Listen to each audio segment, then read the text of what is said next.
I want to start by saying there's no last acceptable form of hate crime. There is no acceptable form of hate.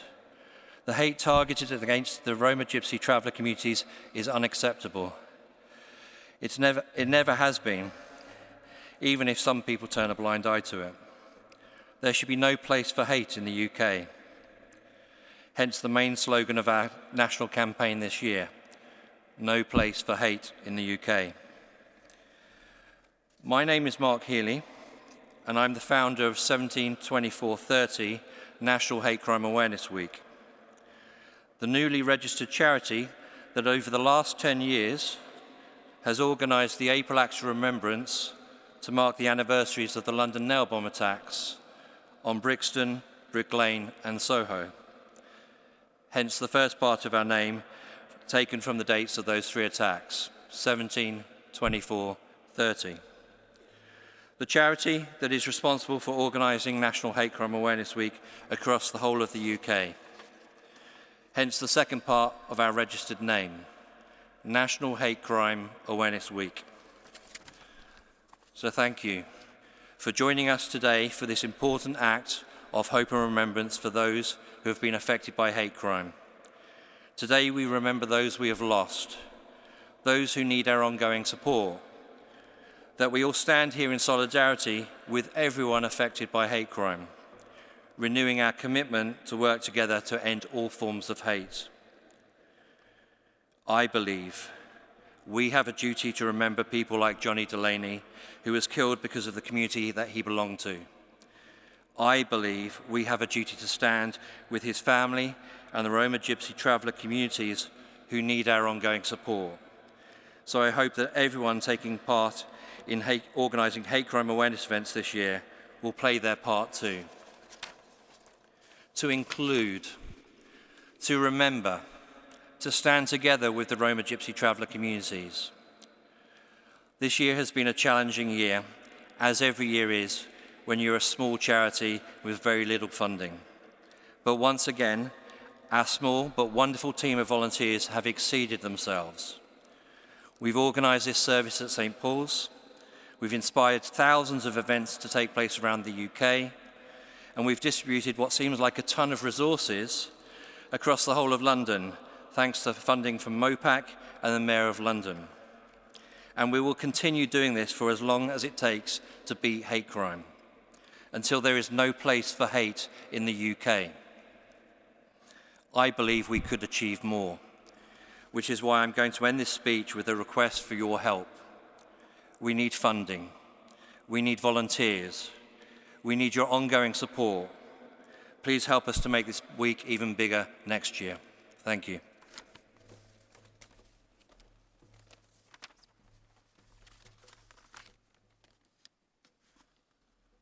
Good evening. On this 8th anniversary of National Hate Crime Awareness Week, we are here as a community and as hate crime ambassadors to remember all the victims of hate crime around the world.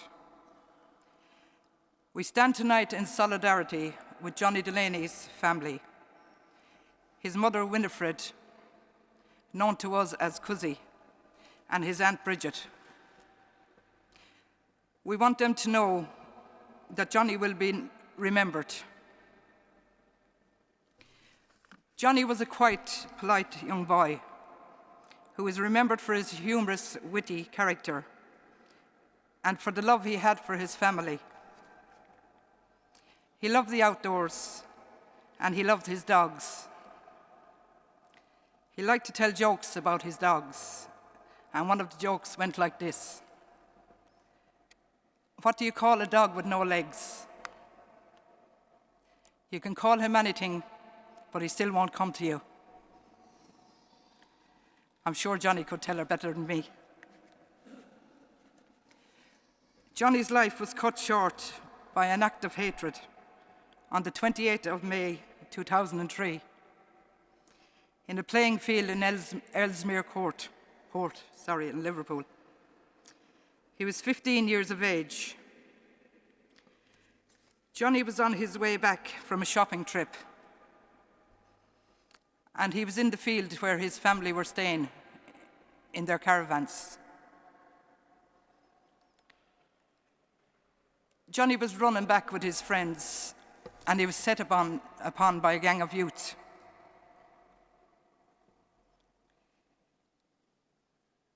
They kept running, they didn't want a confrontation, but Johnny tripped in the process. And Johnny was beaten up, and one of the defendants stamped on his head with both feet in an unprovoked attack, and said he deserved it because he was only a gyppo. Johnny's family, the police and the community believed this to be a hate crime. But unfortunately, it wasn't tried as a hate crime. It was tried as a hate crime, but the judge didn't think it was a hate crime. 2 teenagers were later sentenced to 4.5 years for manslaughter in a young offenders institution for Johnny's death. The loss of Johnny has been an incredibly tough experience for his family and friends. The events of that day were unbelievable, unexpected, tragic, and a crime all in one. The grief was more difficult to deal with than the loss from an illness or from a car accident, because there was no answer as to why this happened. The loss of a child is not something you can easily or ever come back from or get over. Johnny's death took its toll on Johnny's family, especially his dad, Patrick, who sadly passed away since. So I want to keep Patrick in our prayers as well tonight. Hate crime is sadly still prevalent across the world today. Hate incidents and hate crimes are at a record high. This kind of crime has severe and lasting effects on people.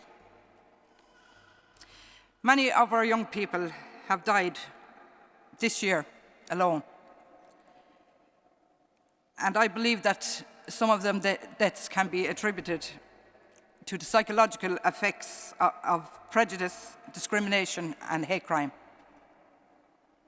Hate breeds hate, and the cycle continues until someone is willing to break it.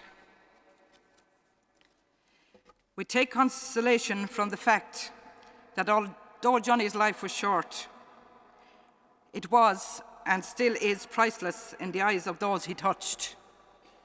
And he touched so many. He showed us in his short amount of time that time is truly a gift that is given only by God's grace. And the only way we can exist is through love. Love requires difficult understanding sometimes and the tolerance of differences, whether they be personal or cultural. Intolerance will drive groups apart. It will create a sense of permanent separation.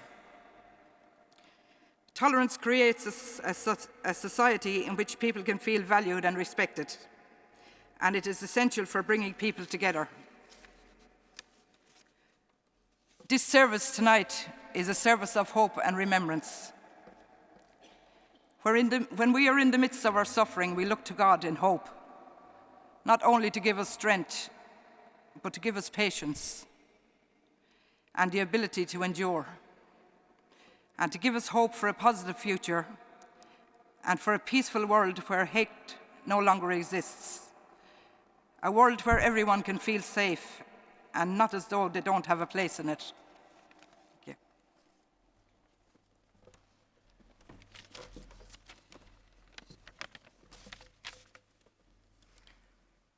Let's put my glasses on. I can actually read what I'm going to say now. I'm speaking on behalf of Mrs Delaney Cuzzy and the family. And firstly, Mrs Delaney would like to express her sorrow at not being able to be here at such a significant event. I know we all wish her a speedy recovery. Secondly, she would like to say thank you. It would have been a very difficult thing for Cuzzy to do, to be here with all of you today. But for Johnny, she would. The whole family are a quiet, mind-your-own-business, let others get on with theirs kind of people. So there's the limelight, and somewhere as big and echoey as this would be quite overwhelming and a rather uncomfortable place for the family to be. I was privileged to spend time with the whole family before the 28th of May 2003 and got to see and feel the love, fun and sharing across the whole family. So losing Johnny is an ongoing and increasing hole in this family. Each milestone a reminder he's missing from another family event. More significant than the loss is dealing with why he's not here. Hard enough if it was a tragedy, but the fact is that hate took Johnny away from his family and away from their love. And that impacts and hurts the family the most. This is the message of Mrs Delaney and her family, that hate resonates but cannot be allowed to trump love. And this is Mrs Delaney's thank you message. Thank you for recognising the circumstances of her son's killing, recognising it as a hate crime. Thank you for continuing to work to ensure that no other family suffer this ongoing loss. And thank you all for being here today in memory of and for Johnny Delaney. And all the Irish traveller and Gypsy traveller communities and individuals still facing hate in so many ways, day after day in the UK. Thank you.